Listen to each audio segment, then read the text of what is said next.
أعوذ بالله من الشيطان الرجيم. بسم الله الرحمن الرحيم. الحمد لله رب العالمين بارئ الخلائق أجمعين باعث الأنبياء والمرسلين، والصلاة والسلام والتحية والإكرام على سيد الأنبياء والمرسلين حبيب إله العالمين بالقاسم مصطفى محمد وأهل بيته الطيبين الطاهرين المعصومين المظلومين، ولعنة الله على أعدائهم أجمعين. رب اشرح لي صدري ويسر لي أمري واحلل عقدة من لساني يفقهوا قولي. رب أدخلني مدخل صدق واخرجني مخرج صدق واجعلني من لدنك سلطانا نصيرا. أوصيكم عباد الله ونفسي بالاعتصام بالتقوى، فإنه حبل الله المتين وعروة وثقى. سب سے پہلے خود اپنے نفس کو تقوی کی نصیحت کرتا ہوں، اور اسی کے ساتھ ساتھ حاضرین کو بھی تقوی کی نصیحت کے ساتھ ساتھ دعا ہے پروردگار ہم سب کو توفیق تقوی عنایت فرمائے۔ تقوی کے جس کے حوالے سے امام کی حدیث کے ذیل میں پچھلی بار عرض کیا تھا کہ خود کو خطرات سے بچانے کا نام تقوی ہے۔ انسان خود کو گناہ سے بچائے، انسان خود کو گناہ سے محفوظ کر لے،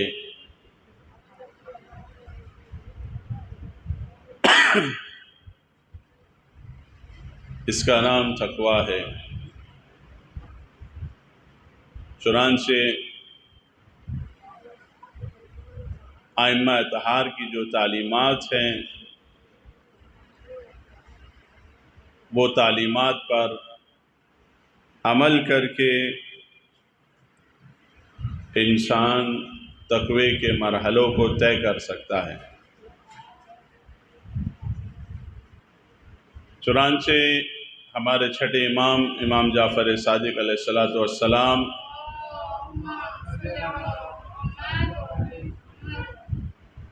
مفصل حدیث بیان فرماتے ہیں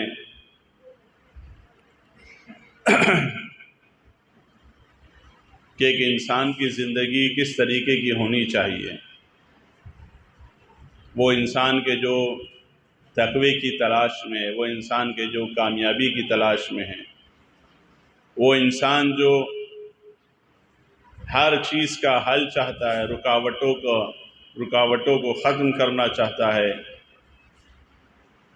خطرات سے خود کو بچانا چاہتا ہے، نقصانات سے خود کو بچانا چاہتا ہے، تو امام رہنمائی فرماتے ہیں کہ کس چیز کا حل کس چیز کے اندر رکھا ہوا ہے۔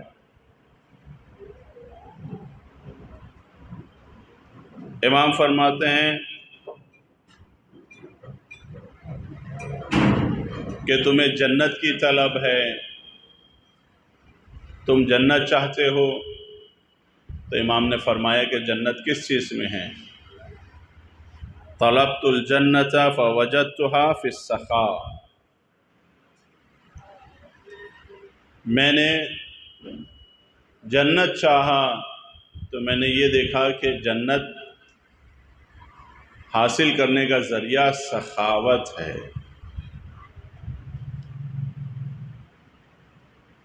سخاوت بہت اہم صفت ہے، بہت اہم خوبی ہے، اور تربیتی پہلو کے لحاظ سے ہمیں بچپن سے ہی اپنے بچوں کی جو تربیت کرنا ہے اس میں جو خوبیوں کو ڈالنا ہے، خوبیوں کا جو عادی بنانا ہے، اس میں اسے ہمیں سخاوت کا عادی بنانا چاہیے، نہ کہ کنجوسی کا۔ اکثر مائیں آپ دیکھیے ایسی ملیں گی کہ جب بچوں کو ٹفن پیک کر کے دیتی ہیں تو کہتی ہیں کہ دیکھ اکیلے کھانا، کسی کو کھلانا نہیں تو تو بھوکا رہ جائے گا۔ آپ نے دیکھا کہ جب بچپن سے ہی اس طرح کی چیزیں سکھائی جائیں گی، بچپن سے ہی اسے شیئر کرنا نہیں سکھایا جائے گا، بچپن سے ہی اسے سکھایا جائے گا کہ بس اپنا دیکھ، تو یہی بچپنا، نوجوانی، جوانی اور جیسے جیسے عمر آگے بڑھتی جاتی ہے وہ پھر اپنا ہی دیکھتا رہتا ہے، اتنا اپنا دیکھتا ہے، اتنا اپنا دیکھتا ہے کہ پھر ماں باپ کو بھی دیکھنا بھول جاتا ہے، کیونکہ ماں باپ نے سکھایا ہی ہے کہ تو اپنا دیکھ، اگر تو نہیں کھائے گا تو بھوکا رہ جائے گا، اگر تو نہیں بچائے گا تو تنگ دست ہو جائے گا۔ ہر چیز میں بچے کو کیا سکھایا؟ کنجوسی، یعنی بچپن سے ہی بچے کو تقوی سے دور رکھنا سکھایا، بچپن سے ہی بچے کو تقوی سے دور رکھا گیا، جبکہ تقوی کی جو عادت ڈالی جاتی ہے، تقوی جو سکھایا جاتا ہے وہ بچپن سے ہی سکھانا ہے۔ بچوں کو بار بار ہمیں جس چیز کی نصیحت کرنا ہے وہ یہی کہ بیٹا تقوی سے رہو، تقوی کے ساتھ رہو، تقوی اختیار کرو۔ یہ لفظ بچپن سے ہی بچے کے سامنے استعمال ہونا چاہیے، لفظ تقوی۔ ایک بار بار بچے کو اس چیز کی طرف توجہ دلانا ہے کہ بیٹا جو کرنا ہے کرو، بس گناہ نہیں کرنا، جہاں جانا ہے جاؤ، جو کھیلنا ہے کھیلو، جو خریدنا ہے خریدو، بس بیٹا اتنا خیال رکھو کہ گناہ نہیں کرنا۔ تو سمجھ جائے گا کہ بس مجھے ایک ہی کام کرنا ہے کہ گناہ ہی تو نہیں کرنا ہے، باقی پوری آزادی ہے میرے پاس۔ اب وہ خود سامنے سے ایک کام کے لیے پوچھے گا کہ بابا میں یہ کام کروں کہ نہیں، اس میں گناہ تو نہیں ہے، اماں میں وہ کام کروں کہ نہیں کروں، اس میں گناہ تو نہیں ہے، یعنی پھر اس کا بھی محور ایک ہی چیز رہے گا کہ مجھے گناہ نہیں کرنا ہے، اپنے آپ کو گناہ سے بچانا ہے، مجھے وہ چیزیں جاننا ہے کہ جو گناہ کراتی ہیں، تاکہ میں ان کاموں کو انجام نہ دوں۔ لیکن اسی کے اپوزٹ سر پہ سوار رہیں گے ماں باپ، یہ کیوں کیا، وہ کیوں کیا، ایسا کیوں کیا، ویسا کیوں کیا، یہ کیوں نہیں کیا، ہوم ورک کیوں نہیں کیا، پڑھائی کیوں نہیں کیا۔ اور جب پوری طریقے سے سر پہ سوار رہیں گے تو بچہ بھی چڑچڑا جاتا ہے، پریشان ہو جاتا ہے۔ آپ ایک قاعدہ کلی، ایک عمومی قانون اس کو بچپن سے سکھا دیجیے کہ بیٹا جو کرنا ہے کرو، بس گناہ نہیں کرو۔ بیٹا جہاں بھی رہو کوشش کرو کہ تقوی ڈیولپ کرے، تقوی آگے بڑھے، تم متقی بنو، تمہارا شمار جس کیٹیگری میں ہونا ہے وہ متقی ہیں، وہ تقوی والے لوگ ہیں۔ تم بھلے پیسے والے نہ بنو لیکن تقوی والا ضرور بننا،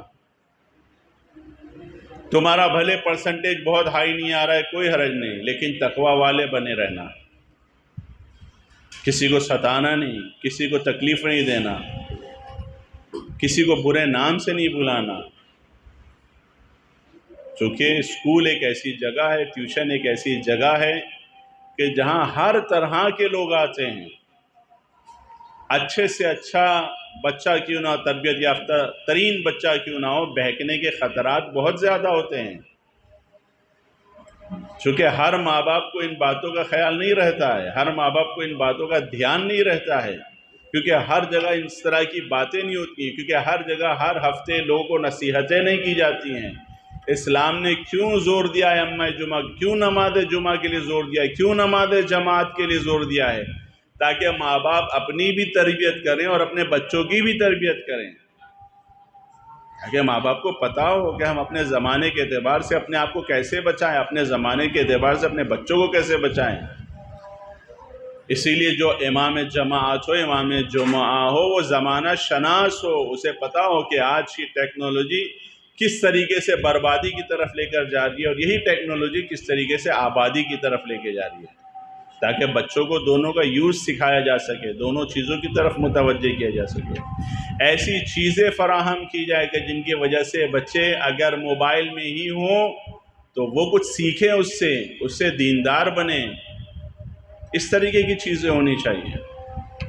لہٰذا اگر خدا نخواستہ والدین خود اپنی جان چھڑانے کے لیے، اپنے آرام کے لیے، اپنی سہولت کے لیے بچے کے ہاتھ میں موبائل دیں گے، اب جو کھول رہا ہے کھولے، جو دیکھ رہا ہے دیکھے، جو کر رہا ہے کرے، تو ظاہر سی بات ہے پھر اس کا وہ ری ایکشن بھی دکھائے گا، پھر اس کا وہ ری ایکشن ہر جگہ دکھائے گا، گھر میں بھی دکھائے گا، باہر بھی دکھائے گا، ٹیوشن پہ دکھائے گا، اسکول میں دکھائے گا، ہر جگہ دکھائے گا۔ لہٰذا ضرورت اس بات کی ہے کہ ہم خود کو تقوی سے مجہز کریں، آمادہ کریں، تیار کریں، پریپیئر کریں، خود کی تربیت کریں، اور اس کے ساتھ ساتھ اپنے عمل کے ذریعے سے اپنی آل اولاد کی تربیت کریں۔ خداوند عالم فرماتا ہے قُوا أَنفُسَكُمْ وَأَهْلِيكُمُ النَّارَ، تم اپنے آپ کو بچاؤ اور اپنے اہل و عیال کو بچاؤ۔ ہماری ذمہ داری ہے ہم سب کو بچائیں، سب سے پہلے لیکن اپنے آپ کو بچائیں۔ صاف خدا کہہ رہا ہے ہماری ذمہ داری ہے گناہ سے بچاؤ، جہنم سے بچاؤ، اور اسی چیز کی تربیت کرتے رہو۔ پوری طرح آزادی دو، بس یہی ایک چیز دماغ میں بٹھا دو کہ بیٹا بس گناہ نہیں کرنا، جو کرنا ہے کرو، آزاد ہے، آزادی ہے، جہاں چڑھنا ہے چڑھو، جہاں اچھلنا ہے اچھلو، جہاں سے اچھلنا ہے اچھلو، جہاں کودنا ہے کودو، لیکن گناہ نہیں کرنا۔ تمہارے فلاں کام سے دیکھو گناہ نہیں ہونا چاہیے، بس اس کا خیال رکھو، یہ بہت اہم ہے۔ جس دوست کے ساتھ رہنا رہو، جس سے دوستی کرنا ہے کرو، لیکن یاد رکھو ایسا نہ ہو کہ وہ گناہ کی طرف لے کے جائیں۔ یہ والدین کو بار بار نصیحت کرتے رہنا چاہیے، ڈیپینڈ ہو کے نہیں رہ جانا چاہیے کہ ارے اسکول میں تو بچہ سیکھ رہا ہے، ارے ٹیوشن پہ تو سیکھ رہا ہے، ارے مدرسے میں تو سیکھ رہا ہے۔ جی نہیں، سب سے بہترین درسگاہ والدین کی درسگاہ جگہ ہے، والدین کی آغوش ہے، گھر کا دسترخوان ہے۔ گھر میں سونے سے پہلے بچوں کو اسی طرح کی داستانیں سنائیں، والد سنائیں، والدہ سنائیں۔ یہ نہیں کہ تھک ہار کے آئے منہ پھیر کے سو گئے، نہ بچوں سے مطلب نہ بیوی سے مطلب، نہ 5 منٹ صحیح، 10 منٹ صحیح، کچھ نہ صحیح، کوئی نہ کوئی جوگ کہیں نہ کہیں سے پڑھ کے آئیں، آ کے بچوں کو سنائیں اور ہنستے ہنستے سوئیں سلائیں۔ نہیں کہ روڈلی ارے میں تھک گیا ہوں، ہٹو یہاں سے، سر پھٹ رہا ہے، یہ دکھ رہا ہے، وہ ایسا ہو رہا ہے، پیر نہیں دباتا، پانی نہیں دیتا، کھانا نہیں نکالا، سب جہنم، گھر والے گھبرا رہے ہیں، بلکہ دعا کر رہے ہیں نہ آئے تو بہتر ہے، اتنی اذیت ہوتی ہے کہیں اور سے۔ نہ، یہ غلط بات ہے، اس طریقے سے نہیں ہونا چاہیے۔ باپ کے اوپر بہت اہم ذمہ داری ہے، بہت بڑی ذمہ داری ہے، لہٰذا اس کو ذمہ داری کو ذمہ داری کی طرح لینا چاہیے کہ اگر میں کاروبار کر رہا ہوں، محنت کر رہا ہوں تو بیوی بچوں کے لیے تو خوب یہ بھی ایک چھوٹی سی محنت کریں کہ سونے سے پہلے ایک اچھی سی داستان سنائیں بچوں کو، سونے سے بیٹھ کے دن بھر کے حوالے سے باتیں کریں بچے کے ساتھ، کیا ہوا، کس سے ملے، کس سے ملاقات ہوئی، کیا اسکول میں کیا پڑھایا گیا، ٹیوشن میں کیا پڑھے تم۔ اویئر رہیں ہر چیز سے، غافل نہ رہیں، اور بار بار جو چیز بچوں کو توجہ دلائیں وہ یہی کہ بیٹا تقوی کا دامن ہاتھ سے جانے نہیں دینا، بچپن سے اس کے ذہن میں اس لفظ تقوی کو بٹھاتے رہیں۔ پروردگار بحق محمد اور آل محمد ہمیں توفیق تقوی عنایت فرما۔ بسم اللہ الرحمن الرحیم، انا اعطیناک الکوثر فصلی لربک وانحر ان شانئک هو الابتر۔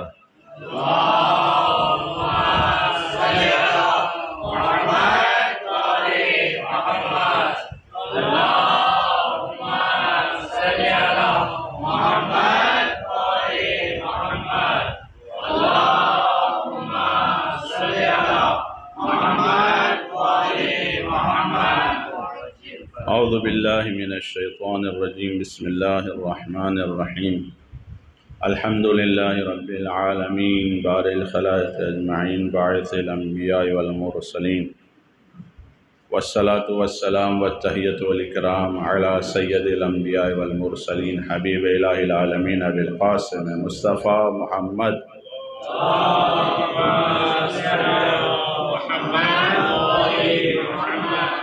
وعلى قائد الغر المحجلين امیر المؤمنین علی ابن ابی طالب، اللهم صل على محمد على بلد خاتم النبيين فاطمة بنت محمد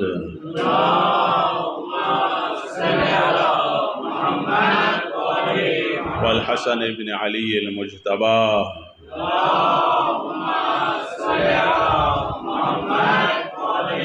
والحسين بن علي الشهيد بكربلاء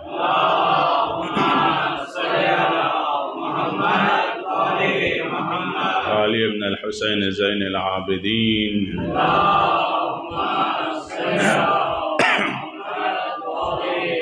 ومحمد بن علي الباقر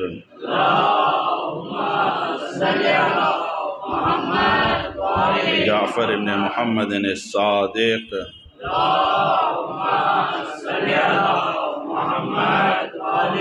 وموسى بن جعفر الكاظم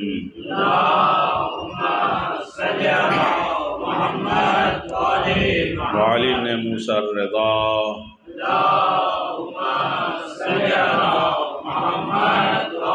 ومحمد بن علي التقي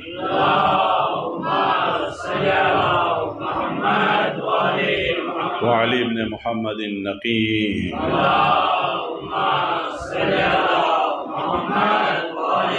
والحسن بن علي العسكري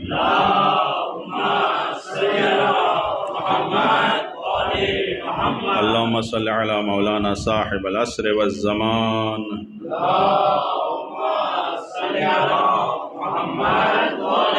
اللهم عجل فرجا وسهل مخرجا واللعنة الدائمة على أعدائهم أجمعين أوصيكم عباد الله ونفسي بالاعتصام بالتقوى فإنه حبل الله المتين وعروة الوثقى۔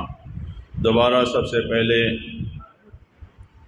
خود اپنے آپ کو تقوی کی نصیحت کرتا ہوں اور اسی کے ساتھ ساتھ حاضرین کو بھی تقوی کی نصیحت کے ساتھ دعا ہے کہ پروردگار ہم سب کو توفیق تقوی عنایت فرما۔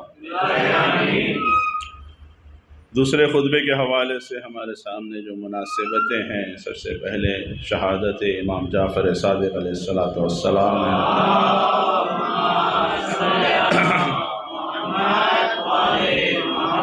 اس کے علاوہ ملکی اور عالمی مسائل بھی ہمارے سامنے ہیں، اور ان مسائل میں ایک اہم مسئلہ جو عالمی سطح پر رونما ہوا ہے وہ حزب اللہ کی اپنے ملک میں الیکشن میں کامیابی، ایک بہت بڑی کامیابی اور بہت اہم عنوان ہے بالخصوص اس ہفتے کا۔ عزیزان گرامی، آنے والی تاریخ میں ایک روایت کے مطابق 15 شوال بھی شہادت کی تاریخ تھی ہمارے چھٹے امام جعفر صادق علیہ السلام کی،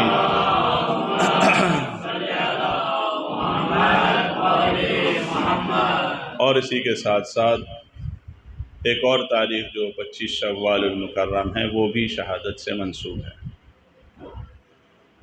امام علیہ السلام کا بھی جو دور اگر آپ دیکھیں، بہت اہم دور امام کا رہا ہے۔ ایک طرف بنی امیہ اور بنی عباس کی جنگ، اور دوسری طرف 5ویں امام علیہ السلام اور چھٹے امام علیہ السلام کی جو علمی کاوشیں ہیں اور کئی ہزار شاگردوں کی تربیت ہے۔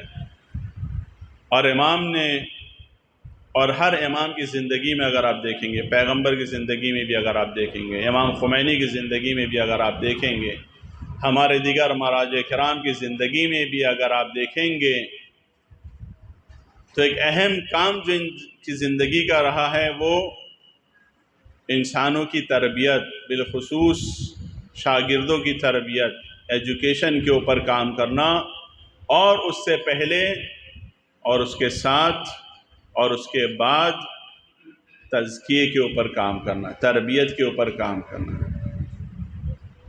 یہ بہت اہم ہے کہ جس کو ہمارے سماج، ہماری سوسائٹی، ہماری کمیونٹی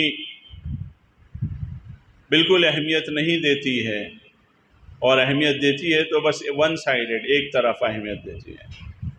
یا تو اصلاً پڑھائی پر دھیان نہیں ہے، تعلیم پر دھیان نہیں ہے، یا اگر تعلیم پر ہے تو اتنا دھیان ہے کہ پھر تربیت کا کوئی خیال نہیں ہے. نہیں، بیلنس ہونا بہت ضروری ہے، تربیت بہت زیادہ ہے. ڈاکٹر تو وہ یوٹیوب کے ذریعے سے بھی بن جائے گا، کہیں پر بھی جائے گا ڈاکٹر بن جائے گا، انجینئر بھی کہیں بھی بن جائے گا، کمی نہیں ہے. بہت سارے مراکز کھلے ہوئے ہیں کہ جو ڈاکٹر بنا رہے ہیں، انجینئر بنا رہے ہیں، پتہ نہیں کیا کیا بنا رہے ہیں. لیکن عزیزان گرامی، انسان ہر کوئی نہیں بنا سکتا ہے. سمجھا؟ یہ بہت اہم ہے. انسان بننا بہت ضروری ہے. ایک انسان کے لیے انسان بننا بہت اہم ہے. سب سے پہلا مرحلہ جو ہے وہ یہی ہے، خود انسان بنو. ورنہ ڈاکٹر تو بہت سے بن جائیں گے. آج آپ دیکھ لیجئے، امریکہ کے پاس کیا نہیں ہے، اسرائیل کے پاس کیا نہیں ہے، سب کچھ ہے، لیکن کیا نہیں ہے؟ انسان نہیں ہے ان کے پاس. مروت، رحم ذرا بھی نہیں، رتی بھر نہیں ہے. انسان زندوں کو تو چھوڑیے، مردوں کو بھی آپ دیکھیں نہیں بخشتے ہیں. آل سعود کو لے لیجئے، داعشیوں کو لے لیجئے، ان سب کو آپ لے لیجئے، کیا ہے؟ سب کے پاس ایجوکیشن نام کے علم تو نہیں، اس کو علم نہیں کہیں گے. اگر علم کا یہ ڈیفینیشن نہیں ہے، جو کچھ جن کے پاس ہے وہ علم نہیں ہے. علم سے ہی ملتی جلتی جو ایک چیز ہے وہ ہے اطلاعات، انفارمیشن. اس کو انفارمیشن آپ کہہ سکتے ہیں کہ ان لوگوں نے انفارمیشن کلیکٹ کیا اور اس انفارمیشن کے بیس کے اوپر ڈرون بنایا، میزائل بنایا، یہ ساری چیزیں. جب انسان انفارمیشن کلیکٹ کر کے ڈرون بناتا ہے، میزائل بناتا ہے، تو پھر وہ یہ نہیں دیکھتا ہے کہ میں بچے کے اوپر اسے گرا رہا ہوں، یا مریضوں پہ گرا رہا ہوں، اسپتال پہ گرا رہا ہوں، یا اسکولوں پہ گرا رہا ہوں، یا کالجوں پہ گرا رہا ہوں. لیکن جب علم کے ذریعے سے ڈرون بناتا ہے، میزائل بناتا ہے، تو وہ کہتا ہے کہ یہ اسی پر استعمال ہوگا جو میرے مقابل میں ہوگا، چاہے میرا دشمن رہنے والا شہر میں کیوں نہ رہ رہا ہو، لیکن یہ گرے گا اسی کے اوپر جو میرے مقابلے میں ہوگا. اور وہ بھی اسی وقت گرے گا کہ جب سامنے سے حملہ کرے گا. ہم حملہ نہیں کریں گے، ہم صرف دفاع کریں گے. یہ ہے علم. سمجھا؟ علم ہے جو انسان کو روکتا ہے سیویلین پہ، بے گناہوں پہ، بچوں پہ. بم تو بہت دور کی بات، ایک کنکری بھی مت گراؤ. لیکن جہاں انفارمیشن ہو، علم نہ ہو، تو وہاں پر کیا ہوتا ہے؟ یہی ہوتا ہے، بچوں کا قاتل بنتا ہے پھر وہ انسان، باوجود اس کے کہ سب کچھ ہے، طاقت ہے، قدرت ہے. لوگ حیران ہیں کہ ارے فرعون ایسے کیسے بچوں کو مروا دیتا تھا. تم اپنے زمانے میں اسرائیل کو دیکھ لو، امریکہ کو دیکھ لو، برطانیہ کو دیکھ لو کہ کیسے بے گناہ بچوں کو مار رہے ہیں، ذرا بھی پرواہ نہیں کرتے ہیں، بالکل پرواہ نہیں کرتے. اور اسی روش کے اوپر آپ دیکھیں اب ہندوستان میں بھی ایک طبقہ ہے جو چلنا شروع کر دیا ہے کہ جس کے نظر میں کوئی بھی رعایت نہیں ہے بچوں کے حوالے سے، ذرا بھی رحم نہیں ہے مریضوں کے اوپر، عورتوں کے اوپر، غریبوں کے اوپر. لوگ غریب ہو رہے ہیں تو ہوتے رہے، ہماری بلا سے، ہم سے کیا، ہماری ستہ، ہماری کرسی بس نہیں جانا چاہیے. تم لڑو آپس میں، کوئی بھی لڑو، شیعہ سنی لڑو، ہندو مسلمان لڑو، ہندو سکھ لڑو، سکھ مسلمان لڑو، ہماری صحت پہ کوئی اثر نہیں. ملک کا دیوالیہ ہو جائے، ہماری صحت پہ کوئی اثر نہیں پڑتا. اقتدار پہ خزانے کی چابی بس ہمارے ہاتھ میں رہنی چاہیے. بس ایک ہی چیز، ستہ سے بھی کوئی لینا دینا نہیں ہے. اگر یہی اقتدار خالی خزانے کے ساتھ ہوتا یہ کبھی نہیں لیتے. انہیں جو کچھ بھی مطلب ہے وہ خزانے سے مطلب ہے. خزانے کی چابی ہمارے پاس رہنی چاہیے. اور یہ سب کب ہوتا ہے؟ کہ جب انسان نمازیں پڑھ رہا ہو، روزے رکھ رہا ہو، حج کر رہا ہو، اپنی عبادت گاہوں کے لیے لڑ رہا ہو، زبردستی کی کہیں نہ کہیں سے اپنی عبادت گاہیں نکال لیتا ہو، لیکن عبادت نہیں کرتا ہو، تب اس کے اندر سے شعور ختم ہو جاتا ہے. اپنی عبادت گاہ کے لیے لڑتا ہے لیکن بے شعور ہوتا ہے.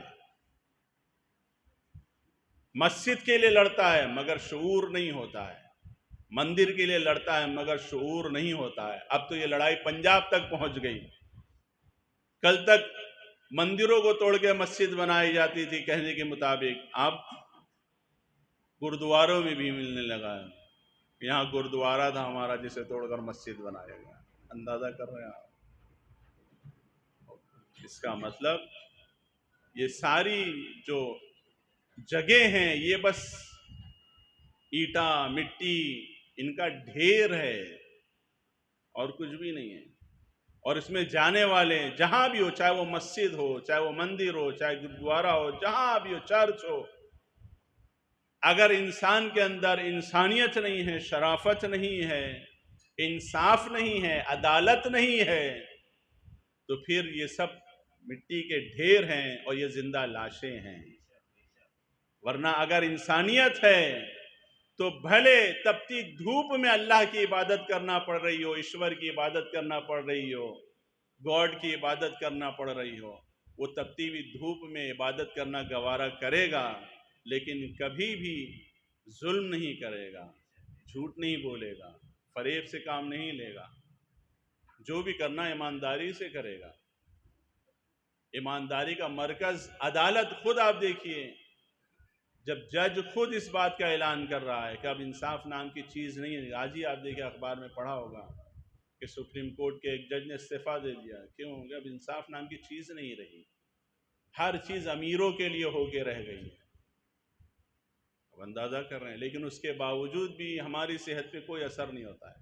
ہم کچھ بھی پلان کرنے کے لیے تیار نہیں ہیں، بس آنا ہے ایک جانوروں کی طرح۔ کیسے جانور کیسے ہوتے ہیں کہ منڈی جھکا کے تالاب میں جاتے ہیں، منڈی جھکا کے اپنے طبیلے میں یا استبل میں جہاں بھی جانا چلے جاتے ہیں، ان کو اس سے کوئی مطلب نہیں۔ چارہ مل رہا ہے نا، بس پانی مل رہا ہے نا، ٹھیک۔ تالاب میں لے جانے کے لیے ہے نا ایک آگے، اس کافی ہے۔ جو ہکا رہا ہے ہم لوگوں کو پیچھے سے، اس کافی ہے۔ اسی طریقے سے آگا انسانوں کی زندگی ہو گئی ہے۔ مندر جا رہا ہے، گرجا گھر جا رہا ہے، چرچ جا رہا ہے، مسجدوں میں جا رہا ہے، مگر اس کی صحت پہ کوئی اثر نہیں پڑ رہا ہے۔ کیوں؟ کھانے تو مل رہا ہے نا بھائی، راشن تو مل رہا ہے نا۔ مہنگا ہو گیا تو کیا ہوا؟ مل تو رہا ہے نا، سیلری بھی تو بڑھ رہی ہے، ہر چیز بڑھ رہی ہے۔ پیٹرول بڑھ رہا ہے تو کرایہ بھی بڑھ رہا ہے، آٹو والا بھی خوش، ٹیکسی والا بھی خوش، اولا والا بھی خوش، ہر کوئی اپنی جگہ کہ بھائی ہماری سیلری بھی تو بڑھ رہی ہے، آمدنی بھی تو بڑھ رہی ہے۔ اندازہ کیا آپ نے کس طریقے سے انسان کو بے شعور بنایا کیا۔ سب سے پہلے ان کو فری کا عادی بنا دیا گیا۔ جس وقت ڈیٹا فری ملا اسی دن ہندوستانیوں کا فاتحہ پڑھا دیا گیا تھا۔ جس دن ڈیٹا فری ہوا اسی دن سے سب معاملہ ختم ہو گیا۔ ڈیٹا فری اسی لیے کیا گیا تاکہ میڈیا کا، ورنہ اگر ڈیٹا فری نہیں ہوتا تو میڈیا خرید کے فائدہ نہیں ہوتا، کیونکہ پبلک کے پاس پیسہ ہی نہیں ہوتی کہ اسٹوڈیو میں لڑائی جھگڑا ہندو مسلمان کے اختلافات کو سننے کے لیے، بھڑکانے کے لیے۔ لہذا پہلے ڈیٹا فری کیا گیا اور فری کر کے لوگوں کے اندر نشہ ڈال دیا گیا۔ اب اگر پیسے میں بھی ملنا پڑ رہا ہے، بچے کو اگر گھر میں چوری بھی کرنا پڑ رہی ہے تو چوری کرنے تیاری، کیوں؟ کیونکہ اس کو ڈیٹا چاہیے۔ عادی ہو گیا وہ فری ڈاٹا کے، ڈیٹا چاہیے، کیسے بھی چاہیے، تو اس کو نیٹ چاہیے، بغیر نیٹ کے وہ نہیں رہ سکتا۔ نماز کے بغیر رہ سکتا ہے وہ، ہوم ورک کے بغیر رہ سکتا ہے وہ، اسکول کے بغیر رہ سکتا ہے وہ، ٹیوشن کے بغیر رہ سکتا ہے وہ، ماں باپ کے بغیر رہ سکتا ہے وہ، موبائل کے بغیر بھی رہ سکتا ہے، مگر انٹرنیٹ کے بغیر نہیں رہ سکتا ہے۔ نیٹ اس کی زندگی، اس کی روح نیٹ بن چکی ہے، ڈیٹا اس کی زندگی بن گئی ہے۔ آپ دیکھ رہے ہیں کتنا پلاننگ سے کام کیا دشمن نے، اور اس سے ایک محدود طبقہ بچا، اس کے بچے رہنے سے بھی کچھ نہیں ہونے والا ہے، نقصان کے لپیٹ میں تو وہ بھی آیا ہے۔ لہذا ذمہ داری تھی سب کو مل کے اس کے اوپر کام کرنے کی، آرگنائز ہو کے کام کرنا چاہیے تھا، جو نہیں کیا، کسی بھی ملت نے نہیں کیا، کسی بھی کمیونٹی نے نہیں کیا۔ اویئر کیا جا رہا ہے، متوجہ کیا جا رہا ہے کہ کام کرو، پلان کرو، ایجوکیشن کے اوپر پلان کرو اور کام کرو، تربیت کے اوپر کام کرو، مگر نہیں، ارے تو بولتے ہی رہتے، کیا ہے بس جانا ہے، ہماری ذمہ داری ہے، جمعہ ہے، ضروری ہے، جمعہ پڑھنا ثواب ہے، اگر 3 جمعہ چھٹ گیا تو منافق ہو جائیں گے ہم، حدیث کے مطابق اسلام سے باہر ہو جائیں گے، حدیث کے مطابق یہ ہو جائے گا وہ ہو جائے گا۔ نہ عزیزان گرامی،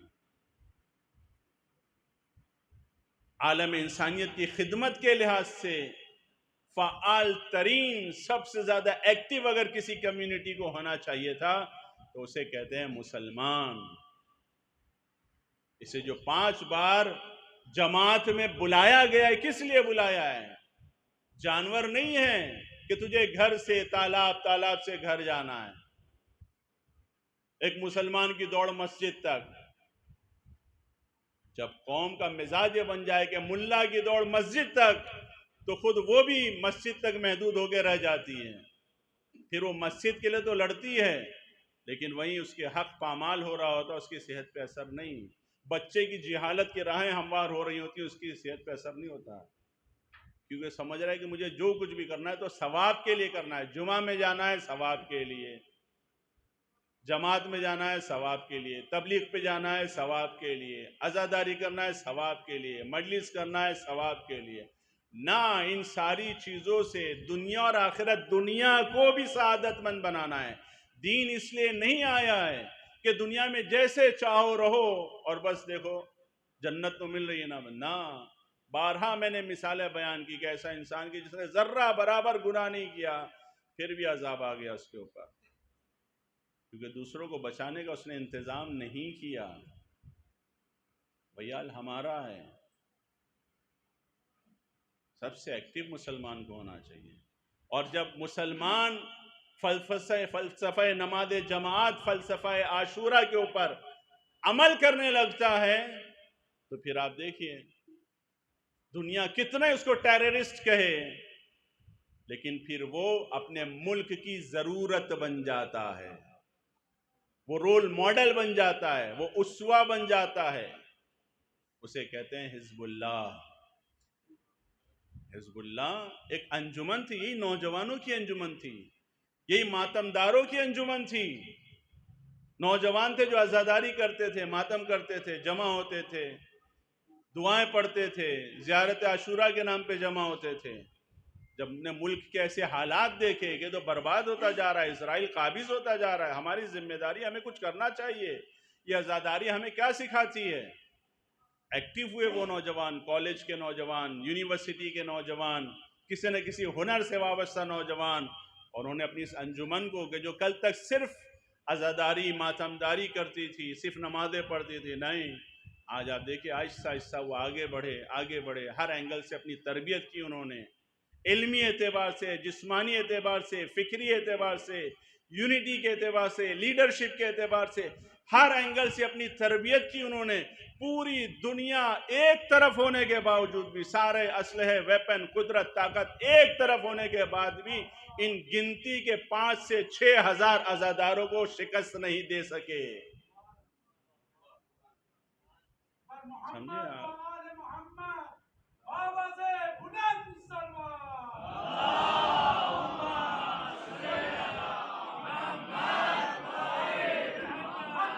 اور باوجود اس کے کہ اس انجمن کو دبانے کے لیے، کچلنے کے لیے ہر طرح کی طاقت اور قدرت کا استعمال کیا، اسلحوں کا استعمال کیا، پولیٹیکل پریشر کا استعمال کیا، اقتصادی پابندیاں لگا دی گئیں۔ اسی انجمن کی وجہ سے عیسائی بھی پریشان تھا، اسی انجمن کے دباؤ کی وجہ سے علوی بھی پریشان تھا، اسی انجمن کے اوپر دباؤ کی وجہ سے سنی بھی پریشان تھا۔ لیکن کمال یہ ہے کہ وہ شیعہ نہیں ہوتے ہوئے مسیحی، سنی، علوی، پتہ نہیں کیا کیا ہوتے ہوئے ہر طرح کے دباؤ کو، پریشر کو، سختی کو، پریشانیوں کو فیس کرنا انہوں نے گوارا کیا، مگر حزب اللہ کا ساتھ چھوڑنا گوارا نہیں کیا۔ ہم بھوکے رہ جائیں گے مگر حزب اللہ کا ساتھ نہیں چھوڑنے والے۔ ہم تکلیفوں میں رہیں گے، 3 وقت کے بجائے 2 وقت کھائیں گے، 2 وقت کے بجائے 1 وقت کھائیں گے۔ کتنا پریشر تھا آپ کو کیا پتا؟ آپ پڑھیے ابھی چند سال، پچھلے 10 سالوں کی ہسٹری لبنان کے آپ پڑھیے، کتنا دباؤ تھا، کتنی مہنگائی ہو گئی تھی، لوگ پریشان تھے۔ لیکن اس کے باوجود بھی آپ دیکھیں جو الیکشن ہوا پچھلے دنوں، سب سے زیادہ سیٹ جسے ملی وہ ہے حزب اللہ، وہی انجمن عزاداروں کی انجمن، ماتمداروں کی انجمن کہ جسے امریکہ ٹیررسٹ کے نام سے گھوشت کر رہا تھا کہ یہ ٹیررسٹ آرگنائزیشن ہے، لیکن آپ دیکھ لیجئے کہ اہل بیت اطہار کی راہ پر چل کے انہوں نے دلوں پہ حکومت کی کہ آج اتنی سختی پابندی ہونے کے بعد ان کا عوام کو تو چاہیے تھا کھڑی ہو جاتی کہ تمہاری وجہ سے ہم تکلیف میں ہیں، ختم کرو اپنی آرگنائزیشن، سارے اسلحوں کو تم ڈسٹروائے کرو، حوالے کر دو، لیکن نہیں، انجمن نے کا پورا ساتھ دیا، عیسائیوں نے ساتھ دیا، علویوں نے ساتھ دیا، مسیحیوں نے ساتھ دیا، سنیوں نے ساتھ دیا، سب نے ساتھ دیا کہ نہیں، بالکل دشمن کے سامنے گھٹنا نہیں ٹیکنا، اسلحوں کا حوالے نہیں کرنا، ہم اپنے خون کے آخری قطرے تک تمہارے ساتھ رہیں گے، یہ ایک ووٹ کیا، یہ پوری زندگی بھی اگر تمہیں بچانے کے لیے ہمیں دینا پڑ گئی تو ہم دیں گے۔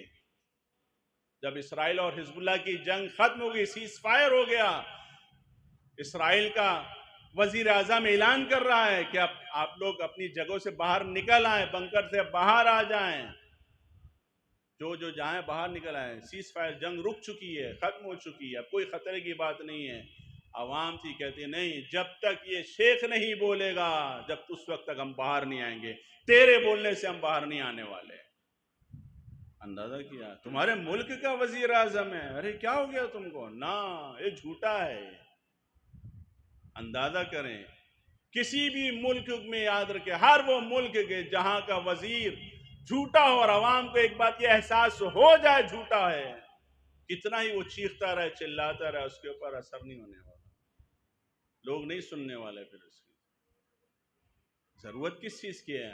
کیسے اس مقام تک پہنچے؟ کام سے پہنچے ہیں وہ لوگ، صرف ہاتھوں پہ ہاتھ رکھ کے منڈی جھکا کے مسجدوں میں آنے والوں میں سے نہیں ہے یہ حزب اللہ نوجوان، ہر طرح کی سختی پریشانی، لیکن آپ دیکھیے انہوں نے پرواہ نہیں کی، کتنے دباؤ میں۔ اسی طریقے سے آپ کو ہونا چاہیے کہ حکومتی دباؤ کتنا ہی بڑے، لوگ کتنی ہی تکلیف میں ہوں، انہیں پتہ ہونا چاہیے کہ یہ حکومت ناکارہ ہے، اس کے خلاف ہم کچھ بھی نہیں کر سکتے ہیں، اس سے ہر طرح کی امیدیں وابستہ کرنا بیکار ہے، کوئی فائدہ نہیں۔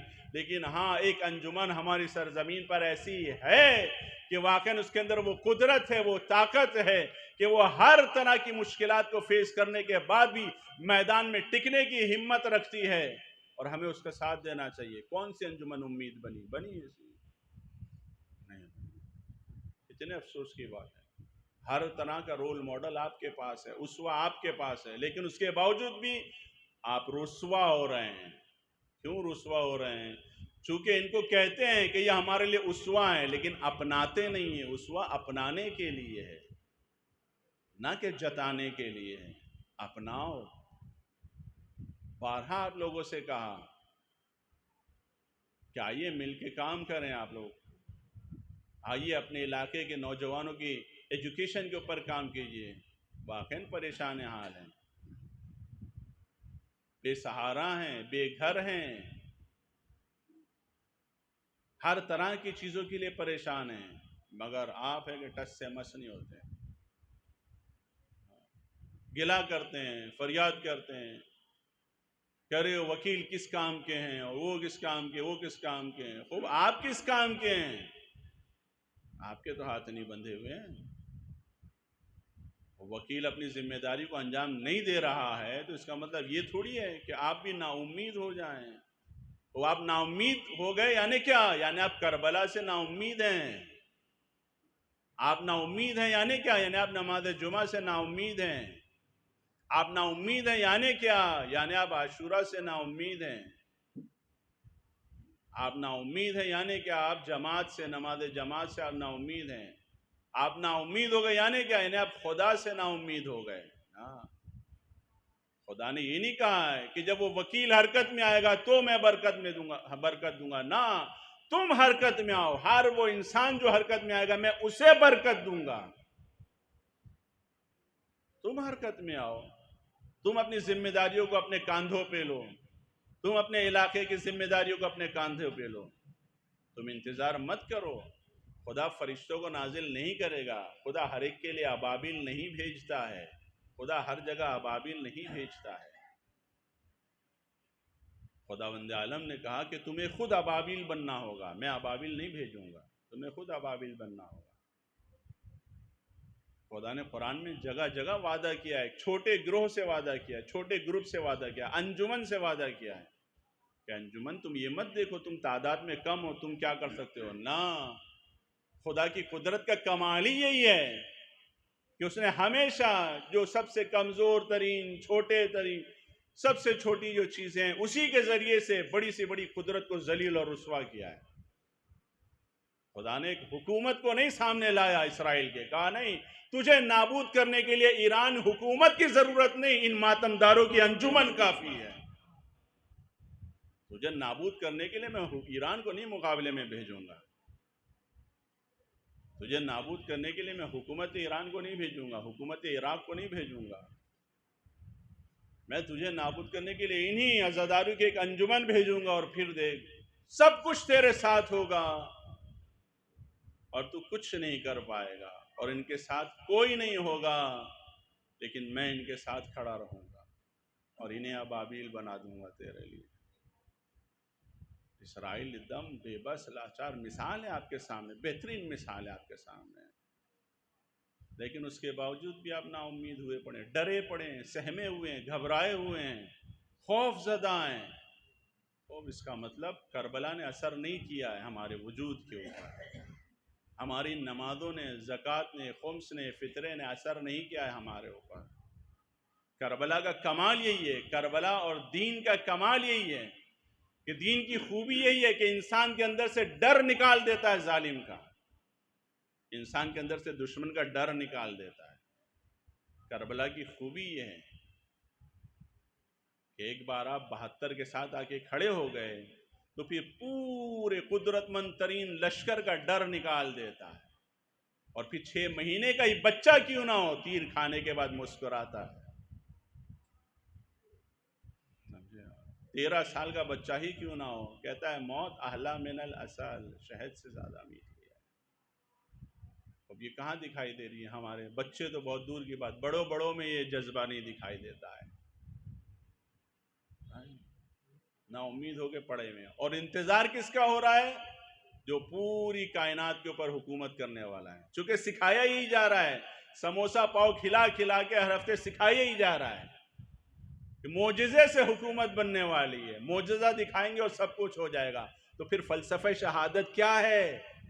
پھر کیوں دعائے عہد میں کہہ رہے ہو کہ آپ کے سامنے آپ کی موجودگی میں ہمیں شہیدوں میں قرار دے؟ سب معجزے سے ہونے والا ہے تو یہ شہادت کی دعا کیوں کرا رہے ہو بھائی؟